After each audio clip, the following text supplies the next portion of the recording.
What's up, everyone? John Renter from Techno Buffalo here. I've been using the Moto X for about 2.5 days as my daily driver. Not enough time for me to confidently do a full review, but plenty of time to do a hands-on and first impressions. Let's get started.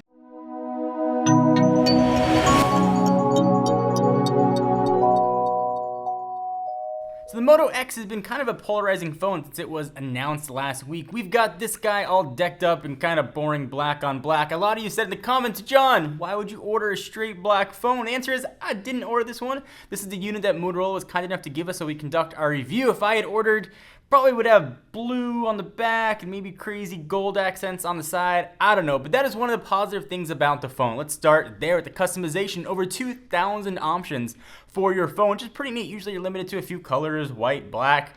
Sometimes blue and red might come out a few months down the road, but not that many options. The only way you customize your phone really was via cases. So I love what Motorola's done, to be able to make your phone absolutely yours. And that's a really innovative thing that they've done. And I really enjoy it. I hope that people take advantage of it, they use it, and they get a phone that suits their personal needs. The next thing I like about this phone is the build quality. It is an absolutely outstandingly built phone. It's got plenty of heft to feel significant, and it feels like you are using a premium device. I liken it to what the iPhone 5 feels like, what the Nexus 4 feels like. You know that you are using a premium device, and I really felt that here with the Moto X. A lot of people are making a big fuss about the specs, and in a lot of ways, I get that. It's not a quad-core phone. If you're signing a 2-year contract, you want a phone that's going to last you for, presumably the next 48 or so months. So I can understand those concerns. I will say though, in my tests, this thing has performed as well as any quad-core device that I've used. I've thrown some really heavy gaming at it. I'm not going to reveal my benchmark score yet. I'm going to do a few more before I do the full review, but it's outperformed pretty much everything and performed on par with any other quad-core phone I've tested, and certainly outperforms any other dual-core phone that I've used out there. Now, if you can get past that spec war, there are also some other cool things that it does. So it looks on the surface like stock Android. It's got some really neat features. My favorite thus far is the Google Now feature. And I've always loved Google Now since it was first announced. I use it all the time. But this one, I don't have to talk to it. So check this out. Okay, Google Now. What's the weather in Irvine, California? Phone wakes itself up. It's 24 degrees and partly cloudy in Irvine.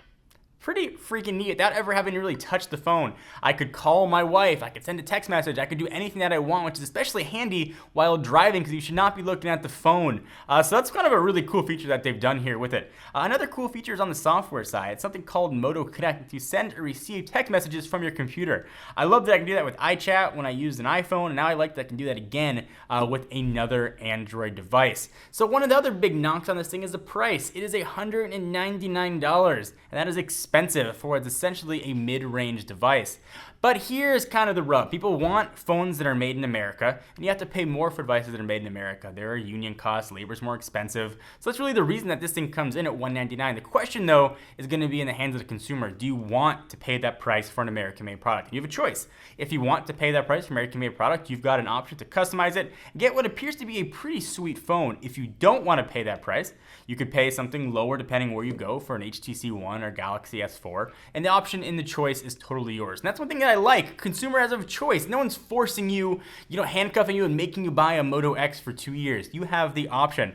And I love that there is an opportunity now to buy American, at least American assembled device, which never existed really before. So, I give my hats off to Motorola for that. I think it's kind of a cool thing that they've done. So another issue, 720p screen. I'm a screen whore. I'm going to admit it. I'm more of a screen whore than I care about specs. 720p screen here actually does look pretty good. Now I can tell if I hold two side by side that it's not 1080p. But as soon as I take this home and I'm looking only at this screen, it looks really good. I liken it to when you're shopping to a TV. You go into your store and you see two TVs side by side, and one clearly looks better than the other. But if you buy that less expensive, maybe less quality one, you hang it up on your wall, it's gonna look great because you got nothing to compare it to side by side. Same thing here with the 720p screen. It looks really good. Nothing was pixelated, nothing looked washed out. The black levels are really dark, the white levels are really white. Everything just looked really good overall about the phone. So the screen, less of an issue for me than I thought it was going to be. But one thing that I really don't like, them on-screen buttons. I don't mind how they work, they perform well, but with a 4.7-inch screen, they are taking up so much precious space.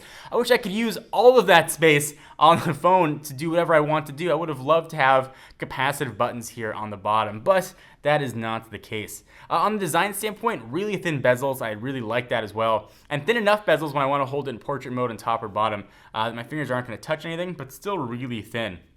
I haven't done thorough tests yet of the camera. I haven't done full battery life tests yet, but I will say it's been pretty solid performance. Usually I have about 40% into the day with most phones I've tested, and this has been right on par with that, at least thus far. I'll use it for a few more days, and I'll do a full review. Anything else you guys want to see about the phone, be sure to leave them in the comments down below. I'd love to hear your thoughts. Again, it's just sort of my first impressions and hands-on with the brand new Moto X. Please give the video a thumbs up. It was definitely appreciated. I am John Ranger from Techno Buffalo, and I will see you in the next video. Bye-bye.